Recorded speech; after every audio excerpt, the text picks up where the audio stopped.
So, good afternoon. I won't lie. Being in front of people and talking is a little bit terrifying, especially when it's strangers. But now that I have your attention, there's no turning back, so I'm going to introduce myself. My name is Melissa, although I'm only called that when I'm in trouble. I prefer to go by Missy. I am married. I'm 29 years old. I work full-time. I go to Anne Arundel Community College part-time, and I'm 27 weeks pregnant with my first child. So some say I have a lot on my plate. I'm currently finishing up my associate's degree in medical assisting. I'm on the 9-year plan. I've changed my major multiple times, as I'm sure everybody in college does. I still really don't know what I want to be when I grow up.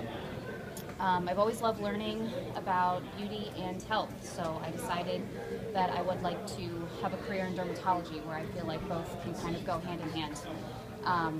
Whenever I'm learning about it, I don't really feel like I'm working. I kind of feel like I'm doing a hobby or something fun. Being raised by my single mom and 3 older sisters taught me a lot about independence. My mother owned a small business selling car parts in Pasadena. When I was a young child and I was homesick, she couldn't call out of work, so instead she brought me to her shop, set up a cot in the back, throw up some blankets, turned on the TV, and I slept and watched TV all day in the back of the shop. She'd come back and check on me, bring me some lunch, make sure that I was feeling okay, and if I got bored, I'd carouse around the auto parts store and look at all of these parts that I still to this day have no idea what they do.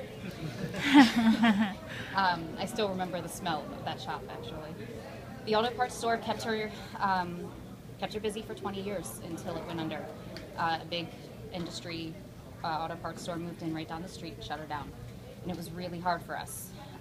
But she never let it show. She worked really hard, and she always had a smile on her face, never let her daughters know she was in distress. She ran into problem after problem trying to sell that property, but she never gave up. And I like to think I got my strong work ethics from her. People ask me all the time why I took on so much, being pregnant, going to school, working, and truth be told, I didn't really ask for it. This was kind of unplanned, but it's a blessing in disguise. I now have motivation to work harder than I ever have in my life to get to where I want to be. After this semester, I have 2 classes left to finish up my associates, and I plan on doing that next semester if I can, but I'm due in July.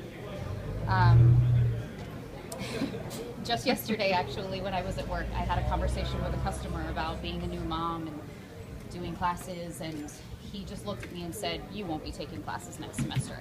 And that's kind of when my inner mom kicked in, and I thought, just because life is hard doesn't mean that I have to give up. When life hands me lemons, I don't just make lemonade. I plant those seeds, I grow more lemon trees, and I tell Mother Nature to make it rain and bring it on.